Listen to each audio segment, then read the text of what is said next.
so many things that you could potentially use and without spending anything. So yeah, sometimes when people say to me like, "Oh, it's too expensive, it's too pricey," I'm like, if you want to do it, you can do it. Like there are ways to do it, you know.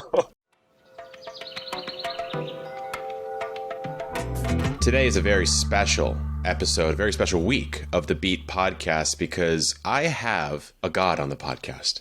I have, in fact, the Italian god of gardening, my friend Alessandro Vitale, also known as Spicy Moustache. It's been a very long time since I've called you that name, Alessandro, but you've only become more godlike since. So it's great to have you on the show. Thank you, man. Thank you. Pleasure always to talk to you. Okay, so tell me the backstory, because I think a lot of people these days, especially after your rise, so to speak, know you for a lot of the short form videos that you do showing us how to take food and from the garden and then use every single part of it in these creative ways. But I have known you for maybe 5 years now, I think. Yeah, it all started, to be honest, like random, man. Like it wasn't planned at all, you know. Like we posted the first like pictures of the harvest, you know. And we always loved like picking up stuff from the garden, like you perfectly know, and growing our own food. And at some point, like we posted a video, if I remember, I think it was about beetroot, how to grow beetroot. And I had an amazing feedback from people. Like everyone was like super excited about me talking about feedback, especially my accent and everything. So I started doing more and more, and since then, like we created like this profile all about like growing food, but also trying to be sustainable, even in the kitchen, even the way we store foods, and yeah, like you said, trying to use every single part of like the food that we pick from the garden, mainly because, you know, it takes such a long time to grow vegetables, and it would be every time a shame to waste even the leaves. So like, why not using them if you can use them in the kitchen? Did you grow up gardening? Did you grow up cooking? Did your family show you how to do this? Because some of the stuff that you make at your age, I sort of go, either you've been obsessed with this for a long time, or you like kind of grew up with some knowledge that maybe a lot of us didn't. Well, I think it was mainly the influence from my grandparents, you know? Like I used to spend loads of time with them in Italy.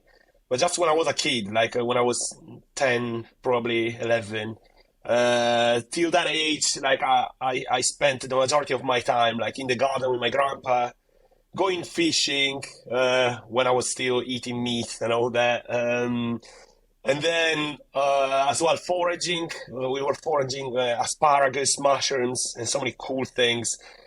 And yeah, and it started literally like an obsession, like just spending time outside, you know, like we didn't have any video games, phones, and all that. So the main entertainment was like going out and, you know, having fun, like in nature. And but also like my grandma, like she was cooking some amazing stuff. Like still now, I can't even compare what I do to her, you know. But grandmas will always cook better than us. There's nothing we can do about it. Yeah, exactly. And yeah, and she affected me so much because as well I was spending time in the kitchen, you know, not actually looking at stuff like how to prepare them and all that, but mainly like tasting all these different flavors, like from the garden and not store-bought food. We used to rarely buy fruit and veg from the supermarket because, yeah, they were literally, I won't say self-sufficient, but, you know, in part. Pretty close. Yeah, 100%. And that literally sparked, this fire in me that then now I carried on with me. And weirdly enough, when I moved to London, the impact with the city, I think it was too, I don't know, everything was busy, everyone was running around the city and chaos. And I still love the city, but I had that feeling coming from countryside. And so, I started to apply all these lessons that I had in the past, learn more, and it all began and transformed into what it is now. Yes. Yeah, it's been really cool to see it sort of all happen, I guess, a bit behind the scenes, because we used to chat for, I don't know, maybe A 2018. long time. When did we meet? It was something like that on Instagram. I think But so. so where are you at now? I know you've got the spot in London, which is where a lot of your content is made. You have the front yard garden. It actually reminds me a lot of how I grew in my old house, which I know you Yeah. remember. And so talk to us about the space you're growing in right now, at least in London, and maybe some plans for the future. I know you got some stuff in the works. So I have only like a space. I mean, I started just with a space in the backyard. It was just 8 by 5 meters. So not big, but I tried to fit as many plants as possible in that space. And then we noticed that in UK, especially in London, I think there is an issue with like front yards. No one used the front yard, so they use it to store, I don't know, rubbish sometimes, or like the bins to collect rubbish and nothing else, and they're pretty sad looking, So I was Yeah. like, we can do something even there. We can definitely expand, and we transform that area as well. And it was mainly for the neighbors to see like what you can do in a space like that. Yeah. Even if at some point I had people stealing entire plants because Yeah, I saw you that. I mean, remember. I remember that, but I had an experience with that in my old house as well. I had someone come in and open the gate and Yeah. like not even just over the side, just open the gate, walk in. It was the loquat tree that I had, which was ripe, and they just ripped off a whole branch. So not even just taking the fruit, but destroying the plant as well. And I was like, okay, that's a different level of disrespect, Yeah, But exactly. I guess what I was curious about is in London, it feels like the culture might not be as supportive, I guess, of having a front yard garden like directly in the city. Did you get any pushback from that? I think there's a mix of feedbacks. Like some people say the air is too polluted to grow food here. Some other people are like it's not really worth in a space like that. You're not gonna harvest that much food. But like it's not like I woke up one day and I was like, I'm gonna feed as many plants as possible in that space, and I know everything about it. Yeah. It's a result of loads of mistakes and trial and error, and over the years, like I kind of try to understand how plants react not only to the temperature but even to the sun rotation because we have like buildings around, and so it was a big learning experience, and yeah, at first it wasn't like something that like many people like embraced, but like because of COVID and all the things Yeah. that happened, I think there was a booming in gardening, and loads of people started to contact me and being like, oh, how can I do, what can I do in this small space, especially in a city like that where many people don't have like an outdoor space. They just Yeah. got like maybe a balcony or a windowsill. It And feels yeah, like, yeah, I mean, it feels like COVID was like the bubble popping of reality in a way where yeah, all the rules got suspended for a while and like new patterns and new habits could develop. And so it wasn't weird to see restaurants in the street or gyms outside. I remember walking down Fifth Street in my area in San Diego with all the restaurants kind of moved out to these cabanas on the sidewalks. yeah. And it reminded me of being in like Spain, right?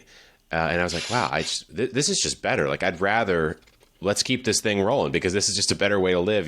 So everyone seemed to like revert to a more ancient way of living a bit. Like there's more movement, more activity. It felt like there's more life in the streets after we all, after the lockdown, like maybe 2021 or so. It's cool to see what you've done in your place in London, but I know you got something cooking somewhere else too, right? Oh yeah, well, we started like an allotment as well, Yeah. and so it's a bigger space, and it was great, man. Like literally, because I had experience in a small space, but not really like scaling up, and I learned so many things.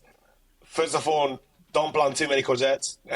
That's a lesson that I learned, and but no, but also like about like what to do with the ground, like in terms of like how you need to enrich the amount of microorganisms, and yeah, overall I learned so many things, and so we started thinking like we need like 100% like a space that potentially in the future could provide not 100% of the food that we eat, but like the majority of it. So we are looking in a few places in Tenerife at the moment. We're Yeah. looking for land over there. we viewed 5 properties, but nothing that when you enter, you're like, oh, that's it, Yeah, that's my yeah. place. You know the feeling, right? And so we were like, yeah, it's not even sure that we're going to Tenerife, to be honest. We just need a place that you can grow food all year round. And yeah, and then, yeah, it's a new challenge. Yeah, it's a complete different environment. You're going to have to relearn loads of different things. And yeah, that's what I want. Your book, Rebel Gardening, as well as the stuff you put out, is really all about don't throw the plant away. Use every single piece of it. And so when you get to a squash, there's just so many different ways to use it. So what are some of your favorites? Well, especially because I'm Italian. So, like in Italy, we use like if you go to South Italy in some markets, you can still find like leaves for sales, like bunch of leaves that they sell to people, which is amazing. Something that here like they don't even think about. Not long ago, I went to the farmers market and they had carrots, and I saw like a box with all the tops removed. And I was like, what's going on? And it was like, this guy told me that basically everyone has to, it's a lack of knowledge in terms of how to use things, it's just about thinking out of the box, and sometimes experimenting and learning even online. And with squash, for example, there are so many things that you can do. Like, obviously, it's not only about roasting the veg or grilling it or like cooking it in so many different ways, but even the leaves and the flowers are edible. The flowers, what I'm talking about, it's male flowers mainly, because well, you should never remove the females, and they are the elongated flowers that pop out of the plant, so without the swollen stem. And what I do, I stuff them with vegan ricotta, so cashew-based ricotta that I make at home, super easy. And then I deep fry them in a sort of tempura butter. And that's amazing. That's just, I could have that every single day. And then with the leaves as well, you can make sauce, you can make pesto, you can make loads of different things. You just need to be careful, obviously, with the stem that is a bit spiky, to remove the spikes with the back of your knife, and then blend everything.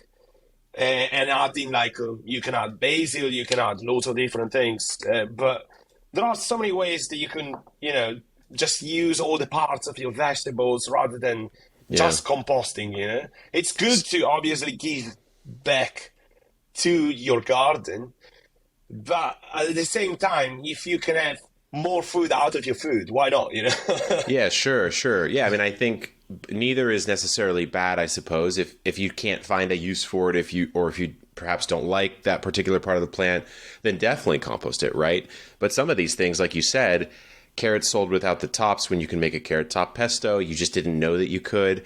We recently had Potato Ty on the podcast. Ty up in Canada, his family runs like 5th generation potato farmers, and he's like, you can eat green potatoes. Most people don't think about that. There's a lot of things to do with the potato skins. And there's a lot of waste at the farmer level, where the only reason they're not buying potatoes from Thai sometimes is just because how they look, right? And so that's like the whole plant can be used just because it looks bad, let alone like parts of the plant that you don't know you even can use. So like when you take squash leaves, you're sort of saying that's basically a basil substitute in like a pesto. That's one way. 100%. Yeah. That's a way to use it. But even in soups, like if you boil them, obviously you cut them first and then you boil them in a soup, and you get this kind of back flavor of like courgettes still, like because it's still even in the leaves. So it's a lack of. Would you ever eat these squash leaves fresh, or would you think they need to be either processed down or cooked in some way? I think I would always cook them. Yeah. I would never, especially because the back part, I think you can still find some of the spikes that are even along the stem. Yeah, so you got to break it down. Yeah. What about let's say I'm cooking squash in a more standard way. I take a peeler, right, and I just peel off all the skin. What are you going to do with the skin? There are so many things. Like you could do stock, like boil it and use it for stock, or you can, if you can't use it straight away, freeze it. Freeze all your food scraps, literally, and then chuck them in a dehydrator, turn them into powder, and you can make your own broth powder, like a stock powder. And you can flavor it with like chilies. You can flavor it with different things. Make it a spicy broth. I've got loads of jars in the other room, in the kitchen actually, with like all my own stock powder. Flavor with loads of different things. Yeah. So yeah, even the skin could be used. And if you don't, like you said, if you don't find use for it, like obviously just compost it. Yeah, it's full of minerals. It goes back to the garden. Yeah. And something that you're big on is zero waste. Right, whether it's in the kitchen or in the garden. And so a lot of stuff, I imagine, is making it through some kind of composting system. And maybe we could start, dude, with how many different types of composting you actually do right now. When I started composting at first, like obviously, like the majority of people, like I didn't have experience. So yeah, I messed it up many times. I didn't get the right balance, and I was doing loads of mistakes. But then I met like loads of people here in London that are really knowledgeable about soil microorganisms and how to compost correctly, like Charles Dowding or Michael Kennett, who is a guy like in Brighton, and he's got a really cool business about collecting food waste from all the local shops and transforming them into compost. Yeah. Super cool. And yeah, thanks to him, I learned this composting method that is called a bioreactor. That it's one of the main methods which I use in the garden to compost, and it's low cost, super efficient. You just need some mesh, some netting, create a loop, and then use a pallet as a base, and fold some of that netting at the bottom so it doesn't fall through. And then start stocking, nothing overcomplicated, just a ratio 50-50, like green and browns.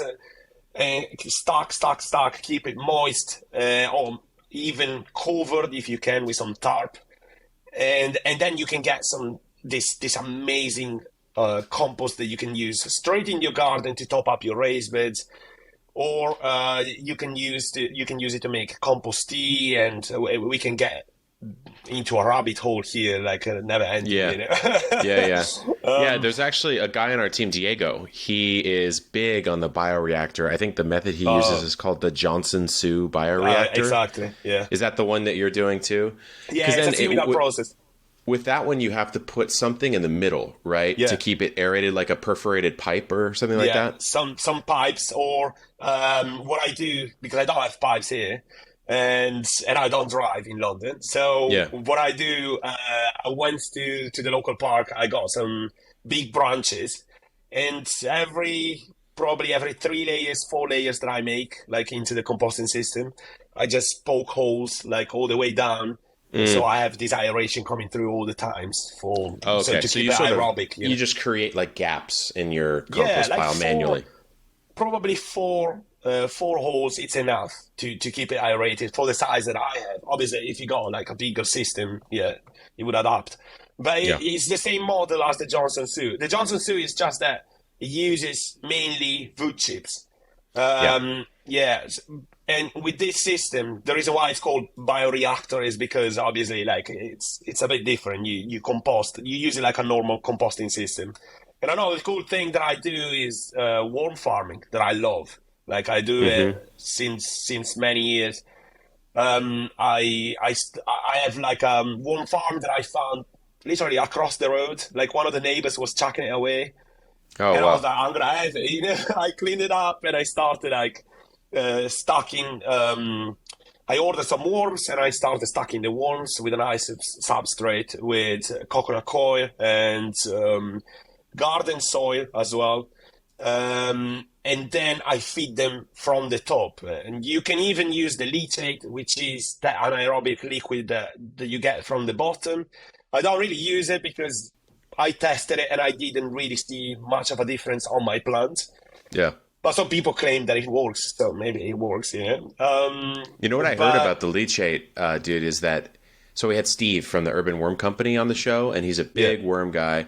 And he said in a perfect world, which no one is, you wouldn't even have leachate because you would sort of be managing your worm bin in a way where they're not dripping it out. Yeah. But that being said, like you're right, you could like super dilute it and perhaps water it in. I'm sure it's not harmful, but I do agree with you that I don't think it's like the magic cure that everyone sort of says it is. Exactly. The compost, the worm castings are, though, for sure. That's what I'm more into. I would rather make a tea, like mix it with like in a bucket, half with water. Actually, half the bucket with worm casting, and then top it up with water. Worms survive in water up to 24 hours, I think. I think so. Yeah. Yeah, so they can still thrive if you use it straight away. And then water every single plant. Mix it well and water every single plant, and that. So you'll water in. Yeah, you'll water it in that way, including the worms. Some worms, at least. Yes. Yeah. So without the rows on the watering can. Yeah. So you won't separate out. Let's say, I don't know. Let's say you have a 10-gallon worm bin or something like that. Yeah. And you've got it's been converted over. The worms have eaten it all. It's mostly castings. Instead of doing like the separation process where you sort of force the worms to the bottom and you get the castings to the top and just take the castings, you'll kind of just scoop both. Under the idea, I'm guessing like you're inoculating the beds with worms then, right? Which is good. Yeah.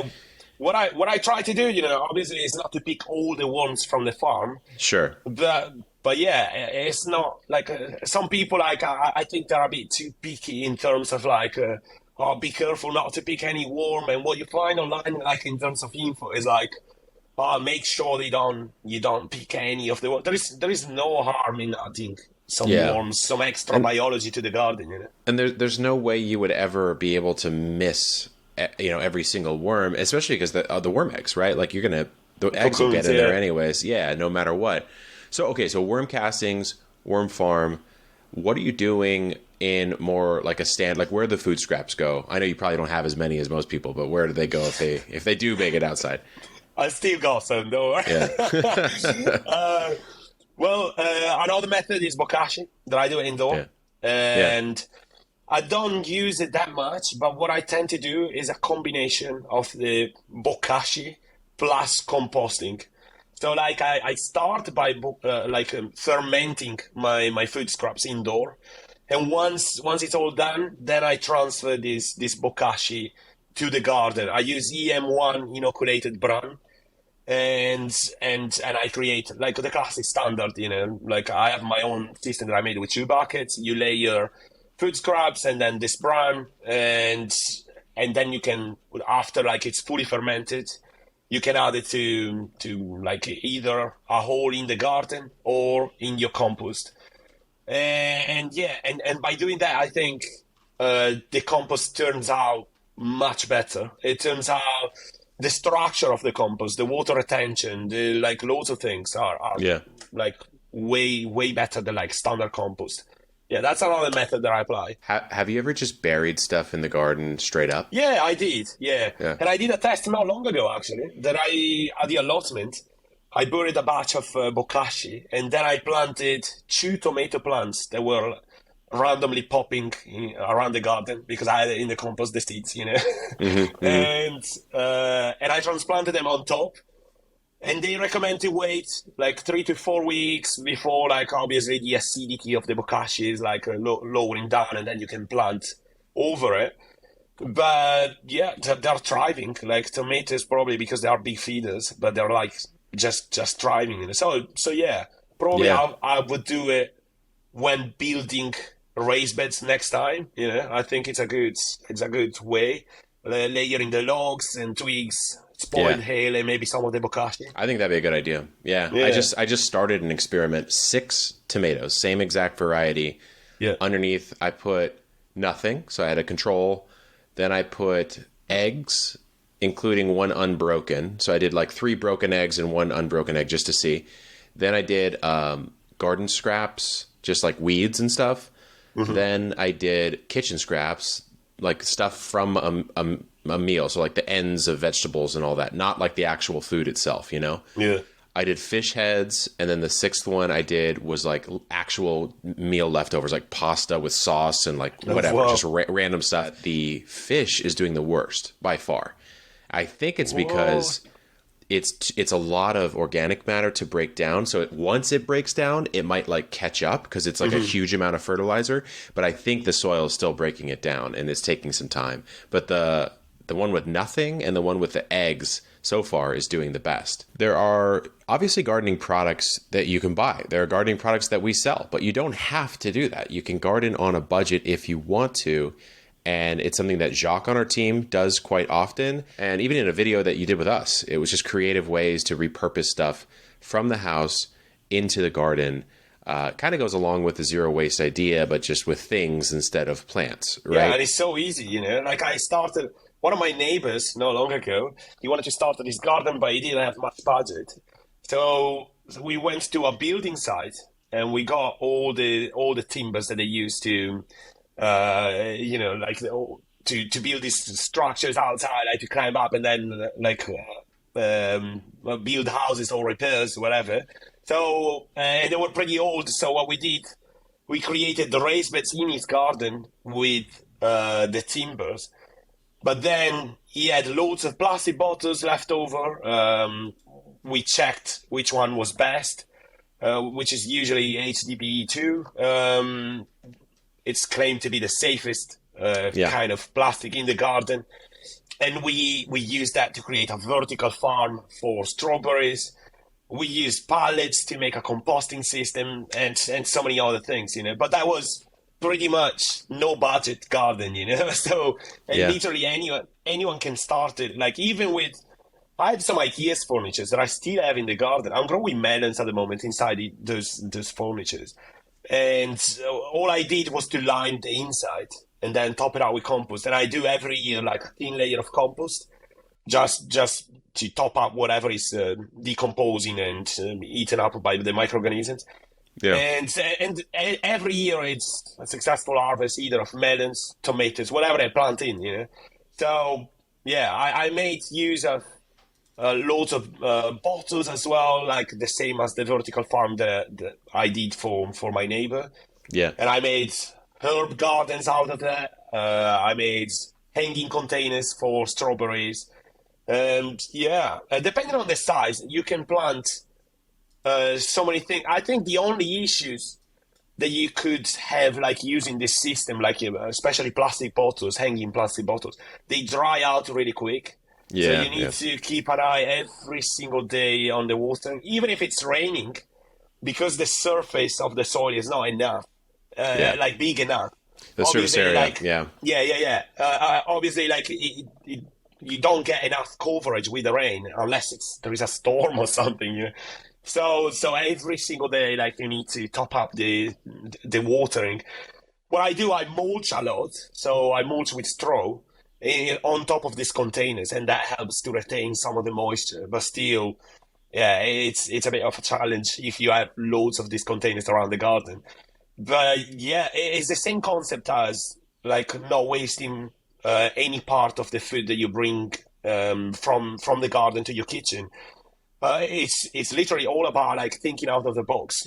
Like any single material, pretty much any material that you have at home can be repurposed in a way or another, and like give it another life in the garden, like use it for something else, you know? Yeah, I mean, I think certainly in like the early days, that was a thing that I did often, right? I even got one of those bottle cutters, like the wine bottle cutters, so you can like clean cut the glass. And so I don't have any wine bottles anymore because I stopped drinking alcohol, but I can't repurpose that anymore, unfortunately. Maybe I'll have to get some friends. Good, but what's nice though is like that's actually there's so many containers, to your point, that are actually really aesthetic and beautiful if you just transform them a little bit, right? Yeah.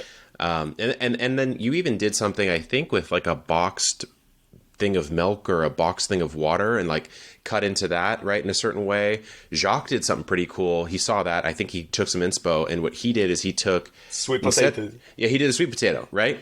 Yeah, amazing. So if you're listening, what Jacques did is typically when you start a sweet potato, because they grow from slips, not from the actual sweet potato, is you propagate it in like a mason jar with the little toothpick. So you get the roots on the bottom and the slips on the top, then you snap the slips off, root those.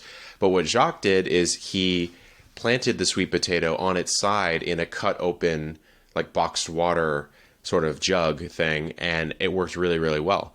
And so, yeah, there's just so many clever little ways to do it. And I think, I don't know, to me, there's something to be said for getting a product if you like it, but also if you have low budget and you want to use things that are around you, there's no like amount you have to spend to start a garden. You can, just like any other hobby, but you don't have to. Yeah, like even at the allotment when we moved there, like the new plot of land that we got here.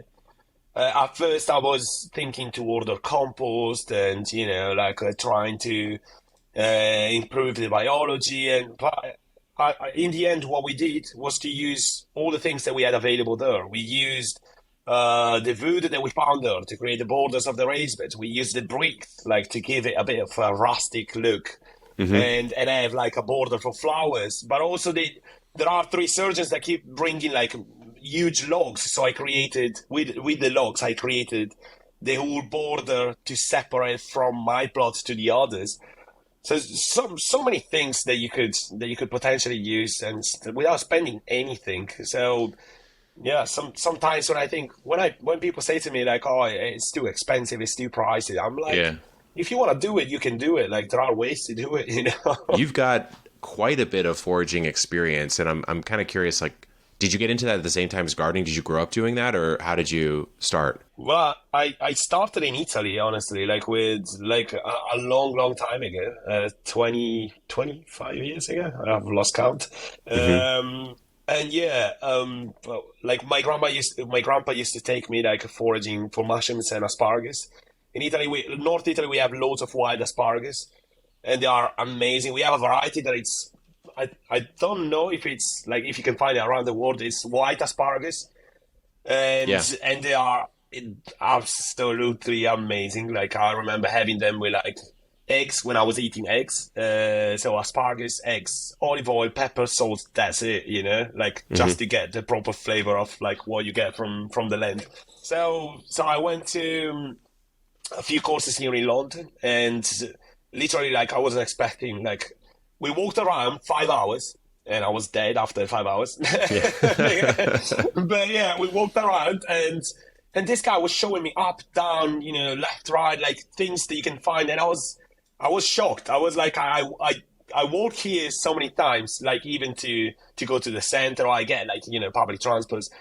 And we never really like stop and for a minute, and look around and find like look at what's growing on a tree, looks what up close, what's growing on the ground. There are like so many edible things that you could potentially find. One of my favorites, mushrooms. Like you can, there are like here in UK now. It's starting, especially because we had a rainy July, so it's starting early. The season for mushrooms, and there are loads of spots to go for porcini or hedgehogs and so many varieties of mushrooms. But like I believe like what like the majority of people are kind of discouraged entirely from going out and and even like touch or look at things, because what you read online is that like 200% of the things that are out there are deadly. So there is not really like much guidance in terms of like what you could find in your area, or easy things that are like, that you can commonly find around that you can identify.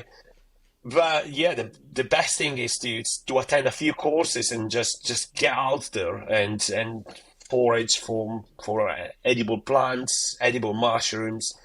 Like yeah. Yeah, I Free think food. like the fact that some mushrooms, of course, can be poisonous, right? That story gets told a lot, and then it might Yeah. discourage people. There's also, it kind of to me ties to like the lack of knowledge about plants in general, because you were saying at the beginning of this week that carrots sold without the tops. People don't know that you can use probably twice as much of the plant as you think that you can use. And in the same vein, gardening is just a structured way to grow what was once wild food, right? Obviously, these plants have been bred and they've been changed over time, but that's really what's still happening. And so It is. you're going to go outside and walk around and find all sorts of things. I mean, even in my backyard, there's purslane, which is quite edible, grows as a weed here. Oxalis, which can be used maybe in certain quantities at least.